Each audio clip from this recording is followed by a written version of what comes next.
Kia ora te koutou. No, kia ora te whānau. Kia ora koutou. This is all Te Reo Maori, or Maori language. And I like to begin and end with that because that's the original language of the people in my adopted country. So I like to respect that.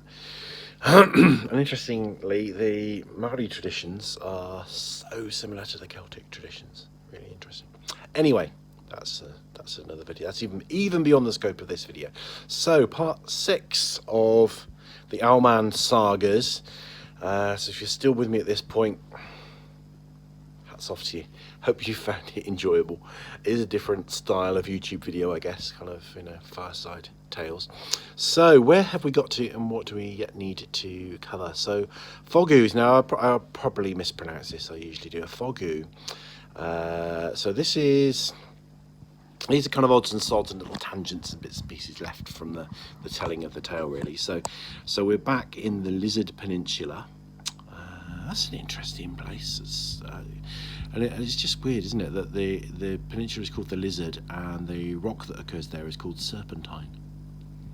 And yeah, and it looks like dragon scales. I think that's why it's called Serpentine. One of the reasons it's called Serpentine, because it has this greenish kind of mottled kind of colour on the outside and a different colour on the inside. So the Lizard Peninsula is opposite where I was in Morning. So Morning, if you look out across the water, you look out towards this particular part of the Lizard where I had all these weird experiences around not being able to finish this walk. That was it. Another time I got there and there was just a massive traffic hold-up going into Cornwall and just didn't have time to do the walk. That was the other thing. So it's 3 or 4 failed attempts at this one stretch walk. So what? Basically, the Southwest Coast Path runs both sides of the peninsula. So it runs from Land's End and it goes north along the north coast up to Minehead, I think. And then on the south coast it goes right up to Lyme Regis. So I've been walking it, and what I used to do generally, you know, I seldom had the luxury of being able to go and stay and, you know, do a good stretch of walking. So I do often quite a long drive and a day's walk just on a Saturday, and do a little bit each week. So my walk took me everywhere basically. But that whole stretch around the north part of the Lizard was weird, and there was a fogoo. Now I thought, okay, let's say what a fogoo is, really, because that might help. Nobody knows what a fogoo is. It's the Cornish word for cave, which I probably mispronounced. Tell me how to pronounce fogoo if you're listening to this and I'm saying it wrong. They are man-made and of some antiquity. I believe they are Iron Age, and they sometimes occur in Iron Age settlements. And they are kind of small tunnels, and nobody knows what they're about. People have a feeling that they are for some mystical purpose, which I kind of, or ritual purpose, which I tend to kind of think.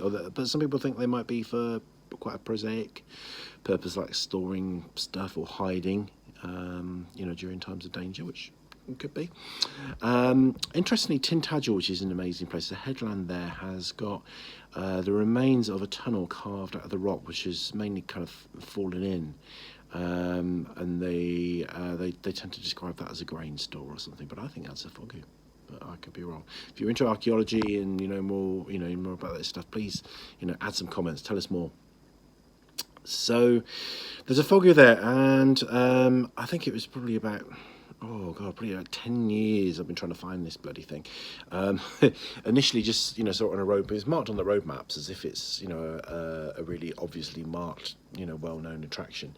But it's really difficult to find. And what you have to actually do is enter this country estate. So you go through these kind of gates, past this lodge house, you know, past this gatehouse and into this private country estate, which is, I think, now owned by some kind of organisation. So there's a restaurant there and stuff like that, and it's in the middle of there. And during one of the rare times when I was able to stay down that way and had a few days just staying there and walking, I eventually, after a long time, found this place, and I went down there, and it scared the bejesus out of me. You know, and I think there is something psychological. It's about, I don't know, it's some kind of rite of passage, facing your fears, going into a place of surrender. I don't know, but there's, you know, womb-like, tomb-like, quite an eerie experience, and it's called something like Halligigi or something like Halligigi Fogu, and it's in this whole area around there is just really spooky. The whole, you know, the Fogu, and the whole everything around there, spooky. And you know, just this one attempt so it's near St Anthony, and that attempt to do that last stretch of walk, which was the final bit before crossing over the ferry, which then more or less you more or less arrive in Mornan. You know, you're more or less there really. So that was that one. So the other sort of loose end, I started to talk about. Let's talk about Daphne Du Maurier, because Daphne Du Maurier is sexy. We all like Daphne Du Maurier, don't we? So Daphne Du Maurier. So part on another section of my coast walk when I got lost, I'll see if I can post some photos, and I'd really love if anyone could tell me any more about this. But so the novel House on the Strand is like a novella. I think it's quite a short work. Is about this house that she moved into, which is so it's down this little lane. This is near Foy. It's down a little lane. The place names are all getting a bit sketchy on me now. If I can think of things, I'll put maybe a bit more detail in the comments. And it's opposite a place called Menabili, which was the inspiration for Mandalay in Rebecca, which is, you know, much more well known novel of hers. So I think she moved into this a little bit later on. I think maybe she's kind of a downsizey kind of thing. And from what I've heard, this is somebody who was actually a friend of the Du Maurier family told me this, that when she moved in there, she found some weird scientific stuff in the basement.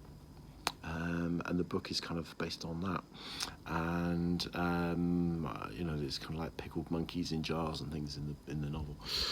So I stumbled upon this house, and the name of it will has slipped my mind, but I'll put that in the links below. So it's all well known Daphne Du Maurier biographical stuff, but I chanced upon this place, and I. So I was cutting through some fields trying to shortcut.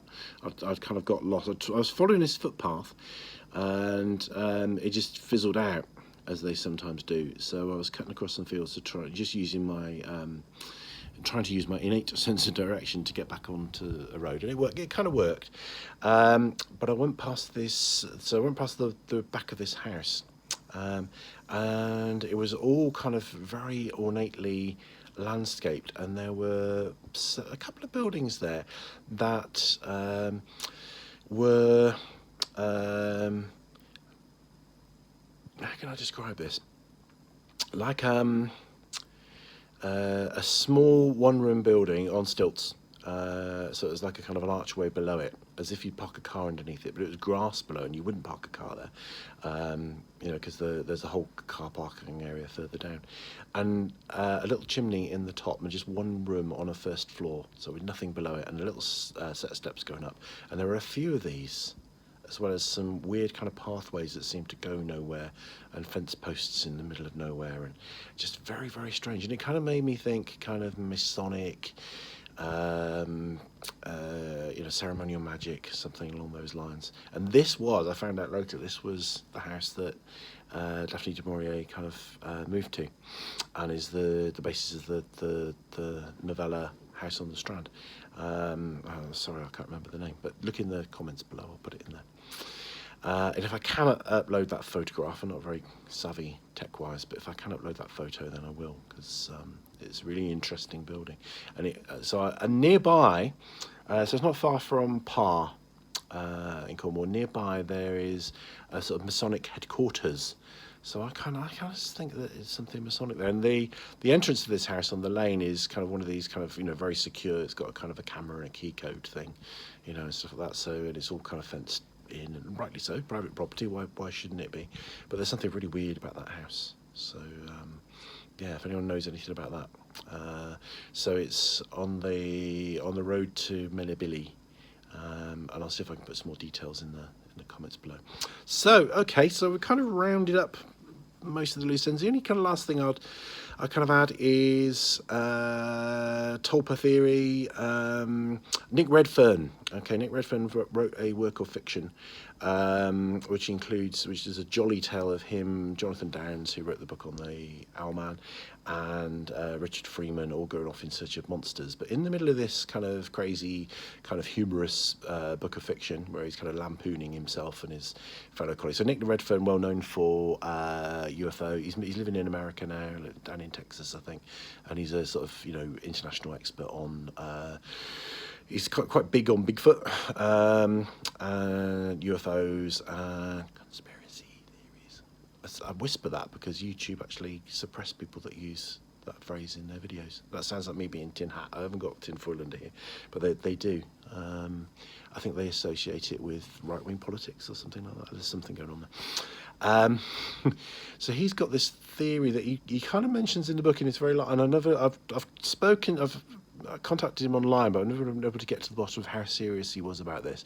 But this theory that there are interdimensional beings, often that seem to have red eyes, that appear in various guises, and a little bit like Monsters, Inc., they frighten the bejesus about people, and they're vampiric, so they feed off the energy that is given off when people experience high emotion. So that often you find that these kind of monsters all over the world, different stories, different monsters, all kind of weird and wonderful things. Sometimes they stick around for a while, sometimes they come and they go, sometimes they're one-offs. But they have red eyes, they scare the bejesus out of people.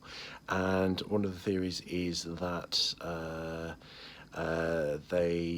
they are a kind of form of spiritual or interdimensional creature that manifests purely to steal people's energy, which is kind of quite interesting. Which the Owlman, if the Owlman exists or ever existed, would kind of fit into that because he had the red eyes. So just think about when you hear monster stories, cryptid stories, how often do they have red eyes? Quite often. Yeah, interesting. Interesting. So I was going to say tulpas, not so much tulpas. Tulpas, this is kind of Richard Freeman talks about this, how he's got an interesting theory that nearly all cultures have various forms of monstrous beasts, and usually it's a big hairy thing, a serpent, and a big bird-like or big flying creature.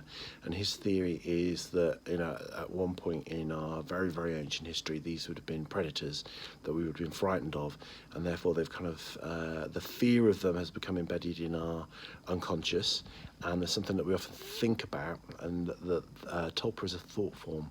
So it's a theory, an occult theory, that you can actually create something on a etheric or astral level by thinking about it. And there's actually a hobby, is a subculture now called tulpamancy, where people actually, there's websites for this, I'm not making this stuff up. People will look up tulpamancy, and you find that there are people that spend a lot of time and energy creating a fantasy creature, if you like, to become their pet, and then they manifest it on a spiritual level. Some people will claim that they can physically see it, physically feel it, that it becomes so strongly manifest. Might sound crazy, but great occultists and great thinkers, people like Dion Fortune, have talked about this. So look up tulpa and tulpamancy. Lastly, just to tie in again, Mothman. So the whole American Mothman thing is very similar in appearance to the Owlman. So is the Owlman kind of the same as the Mothman? Is the American Mothman really an Owlman?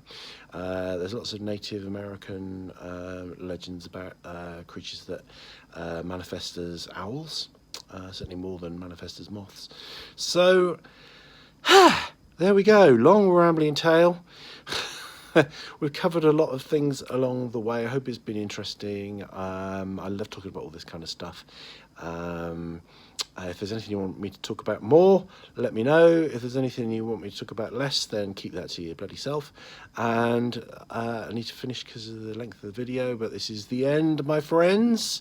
Unless anybody has any questions, and then so on the Patreon channel that I run, I sometimes do videos specifically for people. If people are interested in a video and they sign up as a Patreon, which is less than the price of a cup of tea a month, I will actually shoot a video specially for them, or spend a whole video answering a question or something like that. So if you want to know more, let me know. Think about joining me on Patreon, details below. And yeah, so I want to thank my agent, I want to thank my family, I want to thank my wife, and I want to thank the OwlMan for making all of this possible. Rangimarie.